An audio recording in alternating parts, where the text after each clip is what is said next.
This is me doing a somatic release practice. It's a tension and trauma release exercise. So, this is what somatic release looks like. Now this is in yoga what they call the butterfly or the frog. This is Now, what Transform Pelvic Health. That's the creator. Okay, and this doctor is Dr. Bercelli. So shout out to them. You can follow along if you want. Adductor muscles, which are the inside of the legs. So you spread your And legs. then I'm going to have you pick your pelvis up off the floor as far as you feel comfortable doing that. Now, look what happens. You're stretching the entire front of the body here. The very muscles that created the fetal response, you're now extending them. I'm going to have you hold this position for usually about 30 seconds to 1 minute. And what it will do is start to destabilize your normal holding patterns. And it will give us access into your body at a deeper level. So we're just going to stay like this and just watch the body's reaction to this.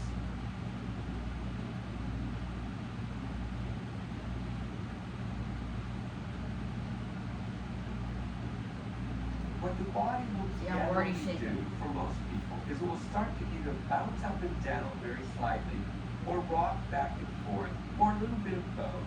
And some people might at this point start to feel a little bit of tremoring or shaking or vibration inside the body. Quite often in the legs, close to the groin usually is where it begins to start. But everybody will be different. So you have to allow that each person's body holds tension in different muscle patterns. This is a general position to be in that can basically access almost anybody's contracted patterns. And so we can see already there's a little bit of movement, both rocking back and forth, and a little bit of a bounce that happens occasionally in this. That's it. You just keep your breath. And I usually tell people stay in this position, thinking of a stress attention from 0 to 10. 0 is no tension or stress. 10 is a lot of tension or stress. But we only want to go to a number 7. We're not looking to go into pain. Pain is already saying you're pushing me a little bit too far. So we don't want to push the body that far. But if you are a yoga practitioner or you're an athlete of some sort, being up in this position for a long period of time, sometimes 5 minutes would feel like nothing. Other people, if they have problems with their spine or their hips or their knees or something like that, being up here for 30 seconds to 1 minute could be a long time. That's it. Set your pelvis down, let your knees relax open again. So now you're just going to once again rest in that position for about a minute. And all that's doing is passively stretching the muscles on the inside of the leg. Now, for those who are watching, if they notice, your knees have fallen wider apart now than they were when you first started. So you've already demonstrated anatomically that the adductor muscles have let go a little bit and they've stretched out. So when you pick your pelvis up, you want your feet close to the pelvic floor, Michael, like you had them. However, now that you're fine. Now that you set your pelvis down, you want to slide your feet a little bit further away from you. That's it, just like that. And all that does is take the bend out of the knee, because we're going to want to activate the shaking mechanism and help it travel through the body. And if the feet are too close to the pelvic floor, it'll just keep them in the legs and won't give them a chance to go into the pelvis and the lower back. So now, Michael, you're going to put a little stress on your inner leg muscles as though you were going to close your knees, but I don't want you to close your knees. Just the intention of a little stress, that's it, that's all. And you're going to stay like this for about 1 minute. Now here's where we're going to begin to see a little bit of movement. So for those people who are doing it for the first time, This may take a little while, so it just requires you to be patient with your body. Because we're moving at the speed of the nervous system and muscle tissue, we're not moving at the speed of the ego. And the ego is always impatient. So we want to slowly learn how to move at the speed of the body. So you're just going to stay like this, Michael. We're just going to be patient and wait.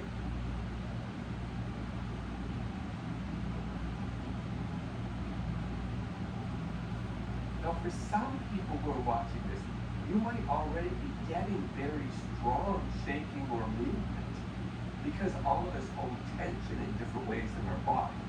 So if you are getting strong movement already, you want to close your knees all the ways up and then turn your feet so they're flat on the floor, which you'll see Michael do later on.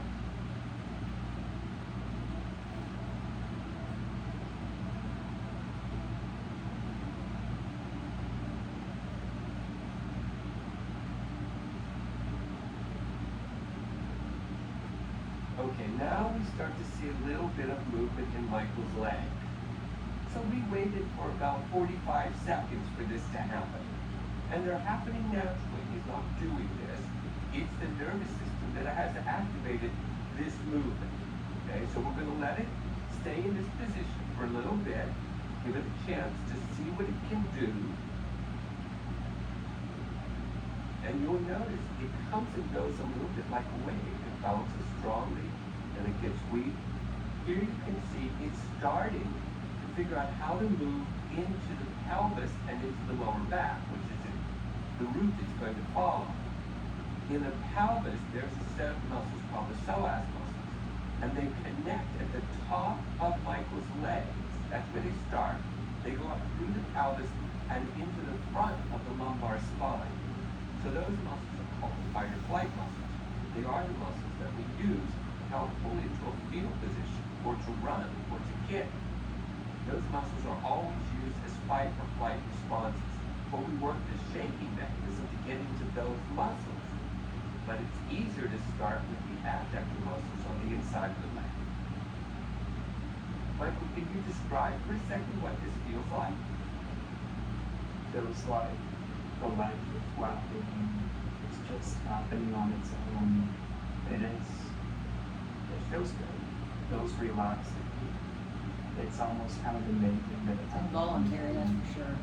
Right, okay.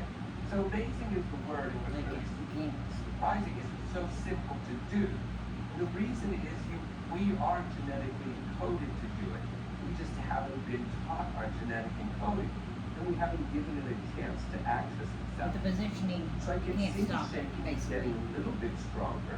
So a tiny little bit, Michael, really a little bit, close your knees.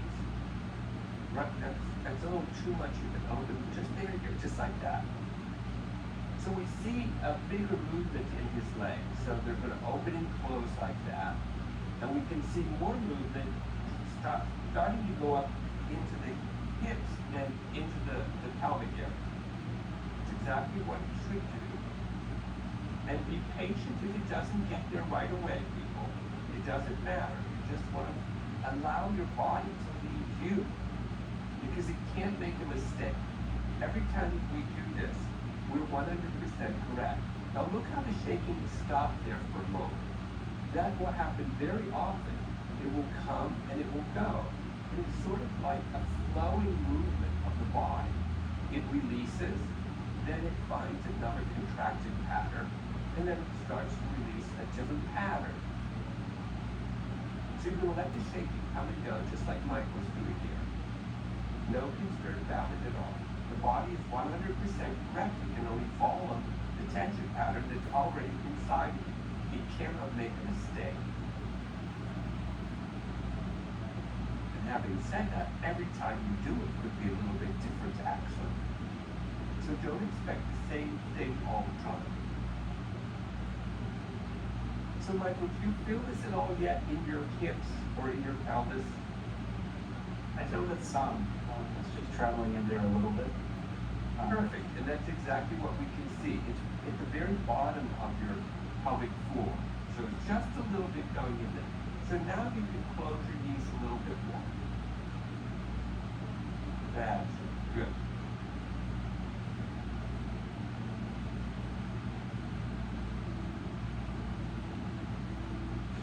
just going to let this happen. Closing the knees is focusing it a little bit more to bring it into the pelvic area. So we're just going to give it the chance to do that.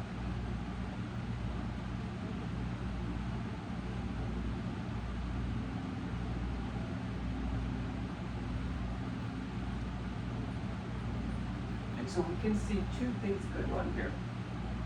One is actually the legs are moving themselves and there is a fine vibration underneath there. Sometimes they're happening together, and sometimes you'll see that the shaking will happen intermittently with the movement. Can you feel that they're shaking before you? Yeah, there's a base shaking instead of vibration, and then almost like the jerking of the muscles after, but Right, exactly. frequency shake. Right, so that shaking is precisely what's helping to release the muscles so they can move. So there's an interaction going on here between the vibration and the movement. So now you've got a pretty strong movement going on here, and I know there's vibration in there. So I'm going to have you just roll your feet so you turn the bottoms of your feet flat onto the floor and move them about 3 inches apart. No, just 3 inches, not a whole lot. That's it. Now open your knees wider than your feet. Because we want to keep that V in there. So the knees always need to be wider apart than the feet. So now we're just going to let this happen.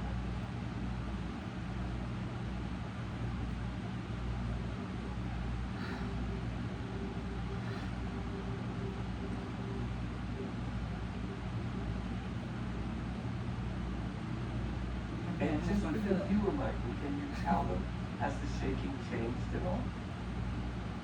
It feels like it's a little choppier, but then as the vibrate now it's changing. Now it's like that washing machine shaking. Right, exactly. It's trying to move into your hips. We see that. So you're just going to be patient. Let it take its time there. There you go. Now there's the release. I know that it's gone to the psoas muscle because that's the only set of muscles that can help produce this movement from the legs up to the lower back. So if you're viewer, you should be able to see there's a fine vibration. Michael calls it the washing machine shake, which many people do. And it's coming and going. So it tells you, okay, there's tightness in the hips, there's tightness in your pelvis, Michael, but it's slowly releasing. You just have to quietly stay in the position and give it a chance to do this. That's it, good. Now you just ended up taking a naturally deep breath, so it tells me the diaphragm is starting to release. So take a deep breath consciously now. Take a deep breath and fill up your chest and your belly. The whole area, we should see it move. That's it. Now let the sigh go through the vocal cords. That's the one right there.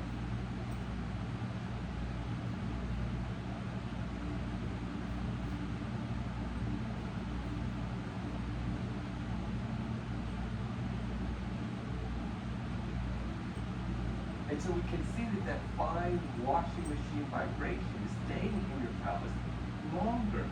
It's still coming and going, but it's actually staying a little bit longer when it comes. And it tells me, okay, it's found the tightness, found the muscle pattern, and it's slowly releasing it. Take another deep breath, let out the sigh again. That'll help that tremor mechanism come up. Now,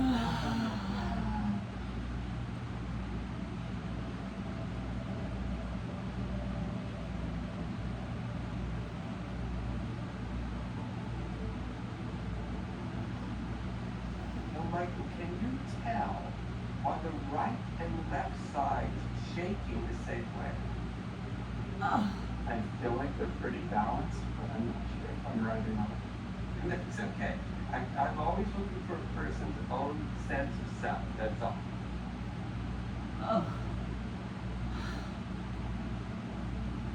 Because if people have, let's say they've had a knee injury, like runners a lot, or an ankle injury, they might find that the left and right sides shake differently.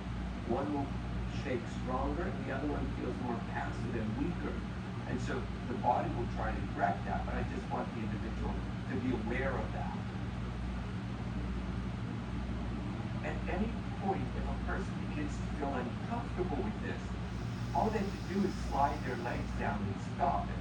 Now, you won't do this, Michael, but I'm just telling the viewer, follow your own body, follow your own comfortableness with this exercise. Because some people find the tremoring very pleasant, others find it just curious, some find it frightening, and that all that is telling us that accessing different parts of our body still has fear in it, and that's okay. That's why we do this. But I want everybody to be respectful of their own body and do it at their own pace and their own sense of comfort.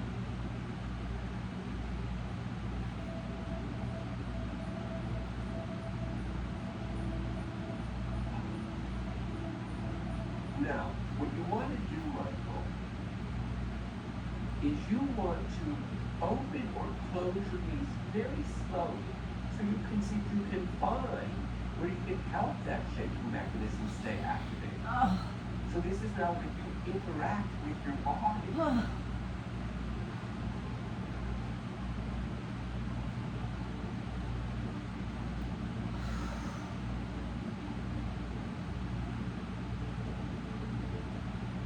And now right about there, you're going to get that movement again.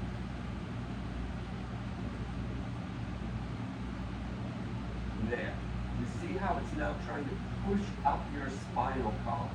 So that means the sacrum is loosened enough that it's now starting to go into the lumbar and travel up your spine. That's what it's designed to do.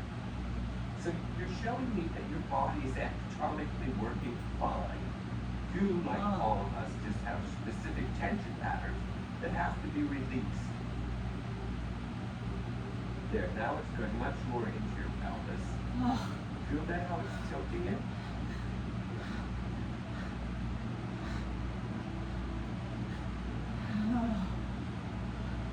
And you're doing a great job now following. Notice how it opens and closes your knees by itself. You kind of gave it that directive when you did it consciously.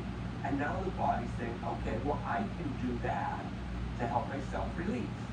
And so that's what it's doing. It's actually creating its own release by opening and closing the legs by itself. It knows exactly what to do, how to do it, and why it's doing it. Take another deep breath, Michael, let out the sigh.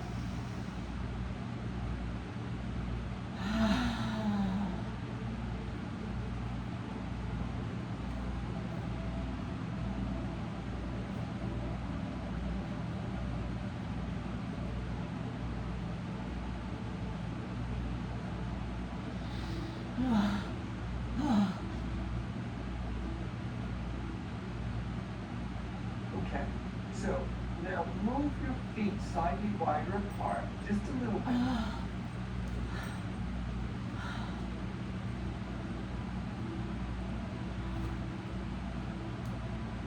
Don't worry, I'm okay. So I want the viewer to see that you can move your knees and your feet wider or closer together, because now it's your job to interact with this shaking mechanism. Most people, if you simply follow an instinct or an impulse, that's literally your body telling you, move me this way or that way, and I'll be able to access deeper tension patterns. And now you're interacting with it, and that's the whole goal of this.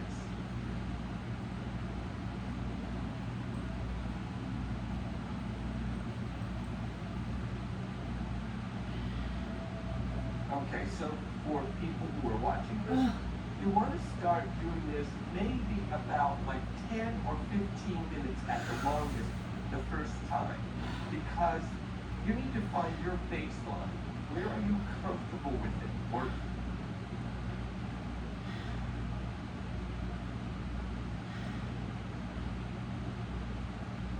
He says to lay here for 2 minutes. After.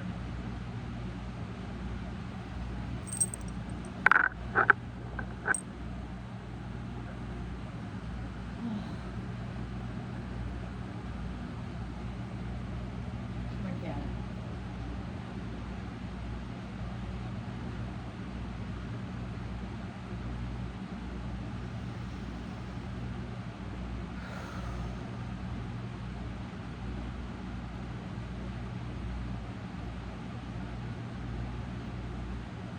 you don't give it 1 to 2 minutes, and you'll clench your stomach muscles, your leg muscles. Stop the process.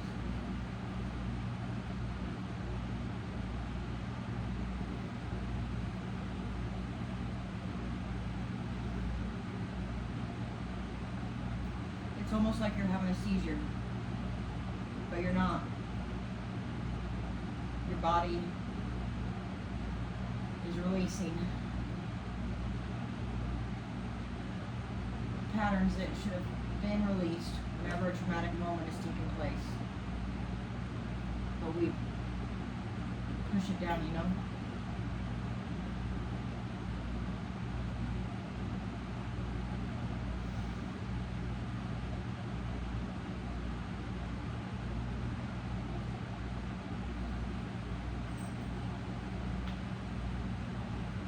It says use your side. Move to your side, move to your side. Use your arms. Push you up.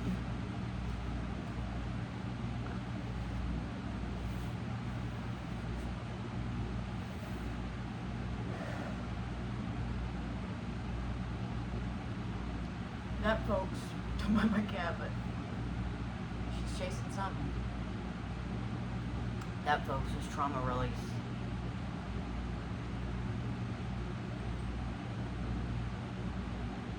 That's healing. Once again, pelvic floor, transform pelvic health, TRE, follow along session with Dr. Bercelli. Press play and release. Good luck.